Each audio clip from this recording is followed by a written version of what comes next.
Thanks for tuning into our seller interview series. Up today, we've got an Amazon affiliate two-site package for sale in the beauty and cosmetics niche. Created in September 2012 and November 2015, respectively, this business makes $4,003 per month in net profit, and the listing number for the site package is 40995. Now, we do these interviews to give potential buyers more information about both the seller and the businesses they're looking to purchase. We hope these insights are helpful for you in making a buying decision. We got the seller with us today to go through the business. I'll cover everything from niche selection to traffic and monetization. Thanks for coming on, Atilia. Thanks for having me, Greg. Yeah, absolutely. Before we dive into the questions, just to give a quick summary of the business for everyone out there listening in, as I already mentioned, is two sites, the first one being built in September 2012 and the second in November 2015. It has a monthly revenue of $4,103 with expenses sitting at $100 for that total net profit of $4,003. Now, that is over a 12-month average, and included with the sale of this business is obviously the domain and the site content, the social media account, an email list of 800 subscribers, 600 contacts of bloggers with DEA greater than 31 for outreach, details for the writer, the infographic designer, and the personal assistant, contacts from brands and celebrity stylists and previous correspondents, the previous press releases and raffles organized, list of distribution services used, brand identity details, color codes, fonts, and etc. So that being said, Tilly, it sounds like you have built quite a system with these sites in particular, but can you tell us a little bit about your background in building and running online businesses? Were these kind of your first ones? Is it one of many? Sure, Greg. It's quite a good story, actually, because I worked as a strategy consultant for more than 12 years. I used to advise clients on strategies. So that's how I developed a strong interest in entrepreneurship and in online marketing, let's say. But once I had my son, I also developed this vision for myself in which I wanted to build my own business, to have a better work-life balance, and to have flexible working times and to do less traveling. So I hear you on that. that's how it all started, actually, to enjoy life more. And ever since, I've earned a degree in digital marketing. And the organic growth of the websites allowed me to quit my corporate job and to focus on digital marketing full time. And these two sites were the main reason for embarking into this new adventure, let's say. So that's how I started. And in the meantime, I've developed a couple of other projects, but these were my first. It's great. I mean, it seems like they have been fairly successful for you, definitely earning a very healthy monthly profit there. So when you were first starting these, how did you come up with the idea for this niche specifically? Without giving away the niche or anything like that, was it a niche of passion, something you just enjoyed talking about, or was it something that you did more competitive research for? Yeah, it was a both. So first of all, I realized that the beauty and hair care niche is one of the main segments of the industry. So both in terms of revenue contribution, but also what attracted me is that the demand seemed to be unaffected even during economic downturns. So compared to other industries with which I worked, so for instance, banking or real estate, as you know very well, the demand for beauty products seemed to be unaffected during economic downturns. So that for me was a selling point. Also, I learned that in US alone, women spend on average almost $800 yearly on hair care products and hairstyling. And moreover, they spend 2 hours each week on washing and doing all the beauty routines. So for me, it was quite interesting, the investment that consumers put into these products and into learning new information, because moreover, 80% of the women, when they choose their beauty and hair care routine, they don't rely on anymore only on advertising or on trendsetters and celebrities. They look up actually to friends and to blogs and to these information hubs online when making the decision. So that for me was my mission and my vision. I wanted to, first of all, to help women, busy women everywhere who didn't have enough time but needed information about beauty products and hair care. So I wanted to help them with this online hub of information coming from my own challenge. Yeah. So as a busy executive, I was always on the run. I always had to travel, and I needed some do-it-yourself solutions at home. Yeah, for me to achieve a professional look. So that was my mission, to empower busy women everywhere with information on the latest hairstyling tools, hair care products, beauty products that they can use at home and achieve a professional look. That's great that you found a niche that, is both passionate and for you. It sounds like you're very passionate about it at least. Also empowering other people while also making, pretty good money while doing it. Speaking about that, for someone that's looking at this business, maybe this is one of their first acquisitions they're looking to potentially make, and maybe they're not familiar with the Amazon Associates program. Could you just briefly describe how that makes money, maybe just in a couple of sentences? Yeah. So the way the sites monetize the traffic is through Amazon Associates program. So how that works is quite simple. I have a process in which I create useful content, which is meant to inform the reader and moreover to enchant the reader. Yeah, to keep them coming, to keep them engaged on the site, to give valuable information, to give some shortcuts and solutions. And while the readers enjoy the information on the website, I also have to mention that this niche, and one of the reasons that I chose it is because the niche is full of impulse buyers. I hope that doesn't sound too sexist because I'm also a But what happens that while we read, we immediately think of purchasing the stuff we need. So that's how my mind works, and apparently I'm not alone in this. You know your target market very well, it sounds like. Yeah, so that's quite a high conversion rate of the traffic into, and we managed to turn them into buyers. And what happens is that while the readers click to buy a product, they are directed to the Amazon store, which is, for the uninformed listener, is one of the best converting online stores in the world, actually. And then they do their own magic. They transform the sale, and I earn a commission based on this sale. But what is worth mentioning, I think, is the fact that you, as an associate, you earn a commission on the whole purchasing basket of the buyer. So your commission comes not only from your direct link, but also from the other purchases that the buyer makes. And I'm quoting now from memory, but I think that more than 40% of the income comes from extra purchases that the buyers make from my website. Yeah. So I think the niche is quite high in converting sales and also in managing to have quite large baskets. Yeah. That's great. So with these impulse buyers, it sounds like it's kind of a recession-proof style niche. Why are you selling the business? Why not just keep collecting those checks, or even grow it? Yeah, it's a very good question. So I've definitely thought about it. Both sites are quite hands off. They currently require very little management to run. But personally, I'm currently involved with another online project that requires my focus and my capital at the moment. So I have to be honest with myself and prioritize where I spend my energy and creativity for the next year. So at the same time, I think it's a good time to hand it over to someone who can give it the attention it deserves. So it might be nice because I wouldn't want to see all the potential go to waste just because it's not the right time for me. I don't have any more time and energy to invest into these sites. I hear you. So are you planning on using the capital from the sale into your other business? Is that the plan? Yeah. I need the capital to go into this other project that I'm involved. Excellent. Now, when you first began these businesses, what was the trajectory of them for those first few weeks and months? Did you find you were ranking pretty quickly? Did you get traffic quickly, or was it more slow? So it was 2012, 2013 back then when I started. Let's say it was a totally different time in the online marketing world.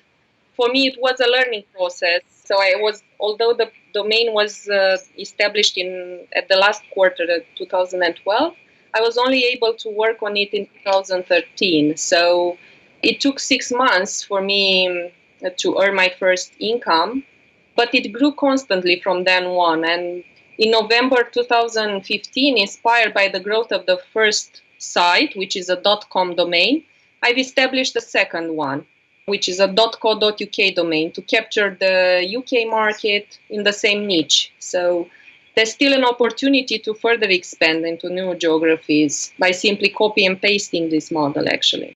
So, in this, you might have already said it, but is there anything you learned from this business in particular that you're going to be applying to, say, this project you're working on, or perhaps future sites that you build? Any one thing that just stands out that worked really well for you? Yeah, there were several learning opportunities for me. So, first of all, SEO is very important. So, there was a lot of thinking and of researching for me that this SEO was a top priority for the sites. I aim to develop high quality, relevant content for the readers, and also the types of articles that work. So both sites have developed, let's say, a few predetermined types of articles that I find that work best in converting traffic. So we have the how-to guides, which offer useful information. We have an overview and buying guides for the product categories. We have individual product reviews. We have also comparison articles. So this technical characteristic of a product versus that type of characteristic of a product. And these are also very useful for the readers. And we had good results with this.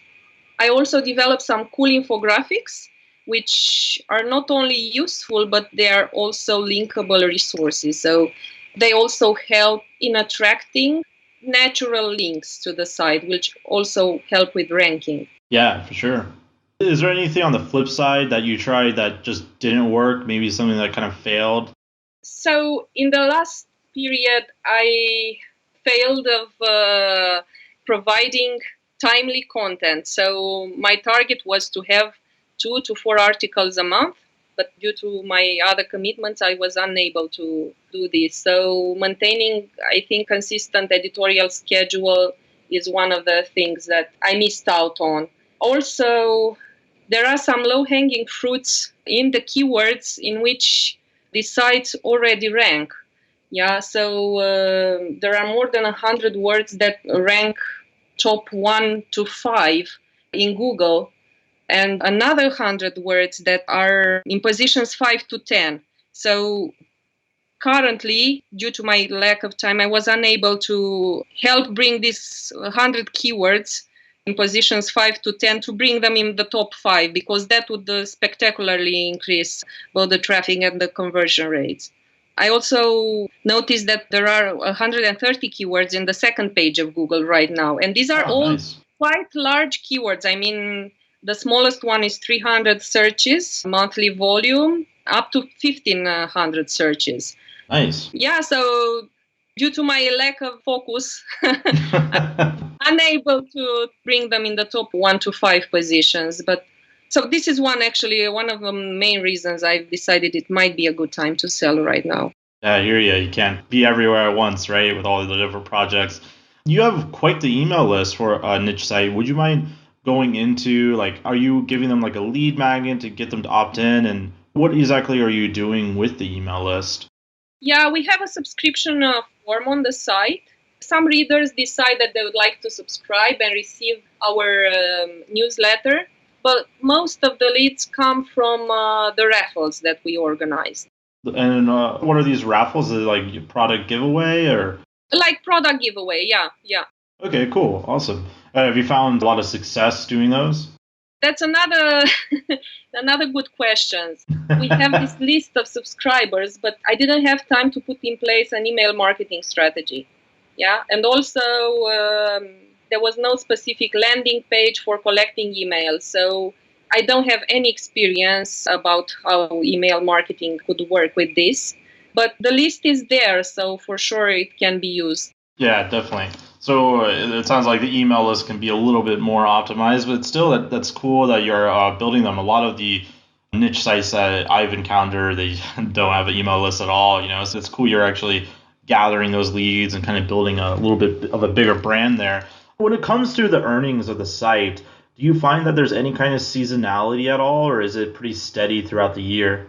The income is quite stable. We have a clear peak starting November through January, where the visits double and the income nearly triples. Wow, in January? Yeah. Interesting. It's mainly linked to the shopping season, the Black Friday, Christmas, but it spills over in January. That's great. Yeah, luckily. Also, June and July is a bit of a slowdown in traffic, but not spectacular. So the revenue, the income is quite stable. Also, as an opportunity, what I would like to mention is that the industry is quite innovative. So there's a pool of new products which are launched every year. And whenever there's a new product category which is developed and launched, there's a huge boost in search for a particular phrase, a keyword that might not even have existed before the product was launched. And these sites are both positioned in such a way that in the past I was able to capitalize on these new products, new searches, new keywords, and immediately you have a chance to capture the growth and ride the wave. So this is also affecting the income linked to these new coming products and new coming keywords. So you might learn about these keywords even before they start to be registered with the current reporting systems. Just because sometimes people land on your pages with a certain keyword which you can easily find in analytics, yeah, with a keyword term that is new, or where you can see that they are looking for something in addition to what your URL currently provides as information. And if you immediately adjust the content and add the new product that people are looking for, you are able to rank among the top players in the niche and to capitalize this growth. That sometimes we get approached by brands in which they ask us to be featured on the website, and they let us know about their new products this way. So you are able to learn even before the rest of the market, just because the sites have managed to build quite a good credibility within the niche by staying away from counterfeited products, by staying away of the endless lists of undiscriminated products that you see usually with the other affiliate sites. So I've been quite selective in my editorial process. And so sometimes we get approached by brands which would say, look, we're launching this product or that product. Could we have it featured on your website or on your buying guide, for instance? And this way you learn if it's an innovative product, you get to learn firsthand. Yeah, and you get to feature it before even people start looking for it. That's great. There's an old strategy I remember years ago, and obviously it's still popular. You just described it basically. It's called launch hijacking, right? Where there's a new keyword that comes in to play, or a new product is about to launch. You catch wind of it, you write your article about it, and you're ahead of the pack, right? So you get right up there in the search, which is awesome. Great strategy. I could definitely see, for this niche where there's always new products coming out and so forth. So I could definitely see that opportunity there. Before we move into more opportunities, though, you mentioned earlier that you had a target of 2 to 4 pieces of content per month that you didn't quite meet. But how much content is on the site currently right now? So the US site is the biggest now, and it has about 120 pages. The UK site is quite small. It has less than 50 pages. But it was developed just because of the potential to reach the US site performance. So it still has a lot of room to grow from here. Yeah, it is a very big niche. That's interesting. As far as other opportunities go, you already mentioned hijacking or the launch hijacking one. But if you were going to keep this business and you were going to grow it instead of sell it, what would be one of the least risky paths you'd focus on? Would it be those new keywords? Would it be something else?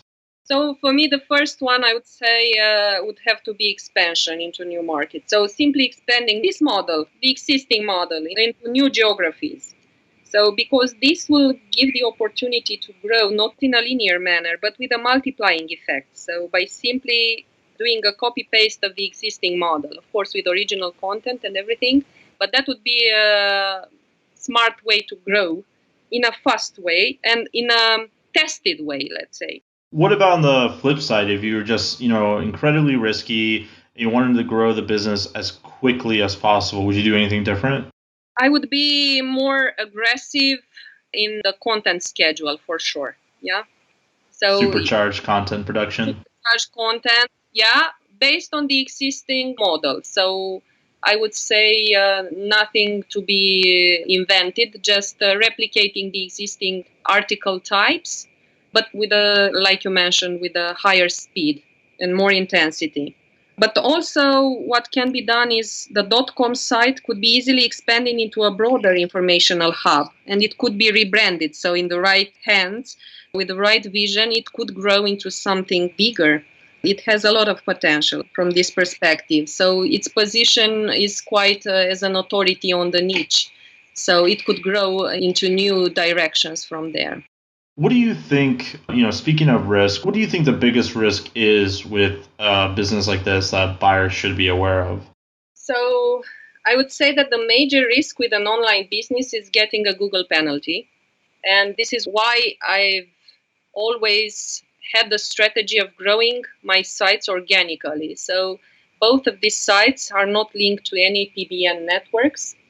And I would say right now, for these sites, the risk of getting a Google penalty, even in the future, is zero because all the links have been earned organically, and we have some, due to the quality of the content provided, we have some quite valuable links from high domain ratings. We have WikiHow, Bustle, Digital Journal, She Knows, Blog Her. So we have all these authority sites that link to our content in an organic manner. The second risk that I see is the competition, because anyone who's in online businesses and online marketing knows that the domain is quite dynamic. So new things happen every day and you have to differentiate yourself. And this has been my strategy with the two websites. So to create evergreen content that is valuable, that attracts organic links, and also to create a solid base to develop. So both sites have some unique content featuring celebrity hairstylists, for instance, and we stand out among all the players in the niche. These sites are quite identifiable and they stand out and they have unique content. So this is one of the mitigants that I developed for the risk of getting hit by competition. And right now, I think we are quite unique in the niche and there's no such risk. That's good. It sounds like you built a lot of kind of personal relationships with these other bloggers and brands with your own brand, which is great. So I'm assuming in addition to your SEO traffic, you must be getting some referral traffic as well then, correct? Yes, we do get some referral traffic from these high authority niche sites. And we also get some referral traffic from smaller bloggers, indeed. Awesome. That's great. Moving into some work that is required to maintain the business. I know you are, as you mentioned at the top of the show, pretty busy with this other project you're doing. So what are you doing right now to maintain this site? Or I'm sorry, both of the sites. So right now, I aim to do around 2 articles per month, which are also promoted through the existing social media on the website. And I rely currently on a single traffic source, and this is the organic traffic, which is built on the strong SEO positioning. There's an opportunity to diversify the traffic sources, so to implement a strategy to grow traffic from Pinterest, which is currently is accounting for less than 1% of the traffic, but it has a huge potential because Pinterest is dominant for female visitors. So, Right. yeah, with the right strategy, it could grow and add another traffic source to the organic traffic. How many hours do you say you spend on this site per week currently? Currently, I spend around 4 to 5 hours per week. And this time is spent usually by uploading the content. For the content, I work with a native speaking writer, which has been with me for 3 years now. Oh, nice. Yeah, and she's excellent actually, and she knows by now what our readers enjoy reading. And so I simply developed the research, and she's able to deliver the content. And so I only spend time in researching the keywords that I would like to add to the content and uploading the information on the website. The writing is outsourced. That's awesome. Yeah. Yeah. Is there any skills you'd suggest that a buyer has before they buy this business? So since I went into this business with no online skills whatsoever, I think Is that a no? there's no prerequisite, to be honest. There's no prerequisite. Somebody should have a solid interest in online businesses, in entrepreneurship in general. And then I'm sure then they'll find a way, because the sites grew, from the experience that I brought as a beginner. So for me, it was a learning process, trying and testing these different strategies. And some worked and some didn't work, but it still was a success in the end. So somebody with a healthy appetite to learn new things every day, and to put some passion into online business, I think I should have a very good success with these sites, because they are quite solid. So the income grew steadily since 2013. That's great. So moving into some wrap-up questions here, would you be willing to commit to a non-compete with the buyer? Yeah, sure. And how much support would you be willing to offer that buyer? So for sure, 3 Skype calls, 1 hour long, and 30 days of email support, because I really want these sites to reach their potential and to succeed. And I'm not indifferent to to how they will develop in the future. And obviously, the best case scenario for you and the best case scenario for Empire Flippers is someone comes in and buys this business for full list price. But would you at all be open to, say, 80% down and 20% over a certain earnout period? Would you be open to that? I would certainly take it into account, but it wouldn't be my first option for sure. Of course. Yeah, understandable. So before I ask you my final question, Atilia, I just want to give a quick summary of the business again for everyone listening in. As I mentioned, the business was built in September 2012, and the second site was built in November 2015. Has a monthly revenue of $4,103, expenses sitting at $100, with a net profit of $4,003. That is over a 12-month average, and included with the sale is obviously the domain, the content, social media accounts, an email list of 800 subscribers, 600 contacts of bloggers, all with a DA greater than 31 for outreach, all the details needed for the writer, infographic designer, personal assistant, the contacts from brands and celebrity stylists, along with the previous correspondence, the previous press releases and raffles organized, the list of distribution services used, and the brand identity details such as color codes and fonts. So all that being said, Atilia, my final question for you is, what is your best pitch in 30 seconds or less on why someone should purchase this business? So like I mentioned, I developed this business as a lifestyle choice in order to be able to have a better work-life balance. And this is what this business can give the owner. So it's a fairly passive income. It's quite stable and growing steadily. It's SEO based, which means that you don't pay for traffic. So there's no extra cost in getting new traffic on the site, because the sites are stable and well positioned within the niche. Also, I would mention that there's no PBN in the link building strategy of the site. So all the links were acquired organically. So I would say the risk of getting a penalty from Google is zero. The domains are aged. It's a solid base to capitalize if somebody wants to grow the business. The niche is in an innovative industry, which is very dynamic, and new products are launched and new keywords are developing each year. So that's a certainty.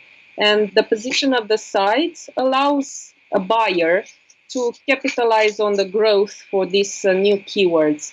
Also, I would say that both sites have quite unique content featuring industry influencers and opinion leaders, and it helps them stand out currently compared to any other competitor site in the niche. That's a great pitch. I love the fact that it's white hat. It's a very solid business, and as you mentioned, kind of recession proof, which is super nice. Yeah, a very solid business, solid pitch. For everyone out there, if you're watching this on YouTube and you want more information about this business, the link will be below the video in the actual description box that will take you to the marketplace listing. Now, if you're watching this on the listing and you want more information, you can become a depositor today. All you have to do is click the button, make a deposit, and you'll be given everything you need to review this business. So, Otelia, thank you so much for coming on. It's been an absolute pleasure. Thank you, Greg. Same here.